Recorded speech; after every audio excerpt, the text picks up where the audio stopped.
Hello, good evening. My name is Edna, and I'm going to be coming to you with a short video that talks about managing students with behavior disorders. One in particular I'll be talking about and focusing on is emotional disorders. Um, I had the opportunity to work with students that had emotional disorders at a community day school, which is kind of like an alternative school for students that have um, special needs concerning their anger issues and emotional disorders. And there's some tips that I picked up along the way working with these students. And really, a lot of these steps or strategies help me with all kids that I work with, even now. So I just wanted to share and pinpoint some things that I find to be very helpful in working with these students. Number one, you must have good communication with the student's teach team. And the teach team consists of anyone ranging from the parents, especially special day teacher, psychologist, um, maybe the principal or counselor, learning director, anyone that comes in contact with the student and who is responsible for their educational plan, their individual educational plan, also known as their IEP. These individuals work together to make the best educational plan for the students, and you as a regular teacher will be a part of that special team. So you would be included in meetings and communications with the other adults and the student at times to make the best plans for them so they can have the best educational experience at their school.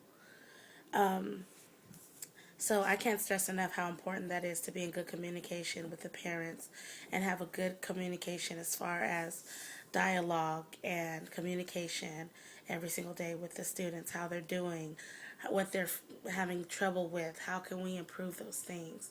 And also making sure that you're staying in close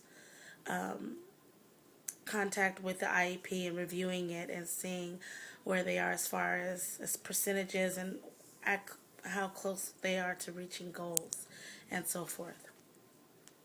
The second thing is to respect their space but maintain a close enough proximity in case you have to diffuse escalating unacceptable behavior. There's a lot of times where we want the student to feel that they are gaining independence and that they're gaining responsibility for themselves when they get good behavior by letting them feel that they have their own space. And all students deserve their own space. But I also feel that as the teacher, it should be an understanding that if there is an escalating situation or a student is having a bad day, that you're close enough that you can get to the situation and diffuse the situation if need be. Respecting the student's space is very important because you will have a better chance or a better relationship with that student as opposed to being in their space and in their face and going back and forth with them, especially if they have emotional disorder, because they can at some point in some instances can get violent or lash out, walk out of the room, or try to hurt someone else. So in both respects, there should be an understanding that if you're doing what you're supposed to be doing and you're keeping utilizing the different things that you have to help you feel calm and feel okay and not feel upset in class, then you will have space and there will be an understanding of the student space and other students and the teacher space. Number three, it is important, very important, to reward students' good behavior frequently with words of praise, a small nutritious snack, such as a couple of pretzels or a cracker. I find that this was very helpful with students of the lower grades, anywhere from K through sixth grade. Students really responded well to a couple of crackers or pretzels as a good behavior reward. Good behavior, people have this misconception that good behavior has to be a big reward of some sort, and it doesn't.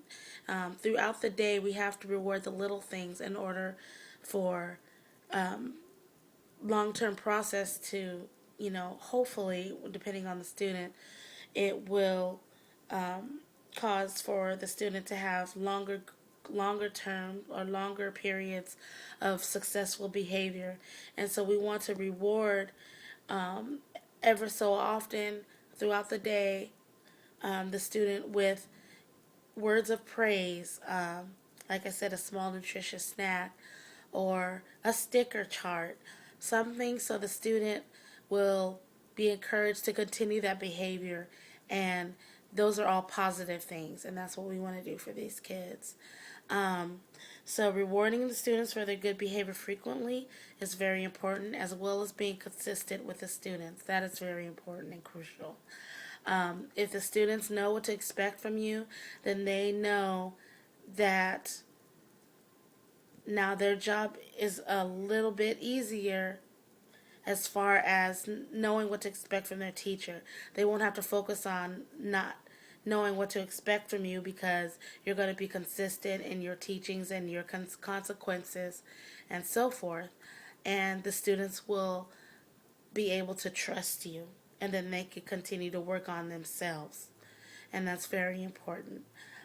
In my experience, working as a resource specialist aide, I've seen students that really were successful in some of these strategies, and teachers that were very pleased that the students were reacting to their consistency and that it was all positive. And I really think that although although we have to take these things with a grain of salt. There's going to be great days and there's going to be bad days. But you have more of a chance of having good days if you're consistent and you have some of these strategies along with many others that you derive from different educators that have worked with students with emotional disorders. And depending on your personality and your teaching experience, you can pull and gain from these experiences, especially if it works well with your personality. Because really, when it comes down to it, these strategies just accompany you as a teacher. And if you've chosen the field of working with these students, then have 50%, actually 75% of the success is going to come from your own natural abilities. And then the rest is going to be strategies that will help make the student successful. So I hope this was helpful in some way, and thank you, Dr. Randall, for giving us this opportunity to do this project. And everyone have a good evening. Bye.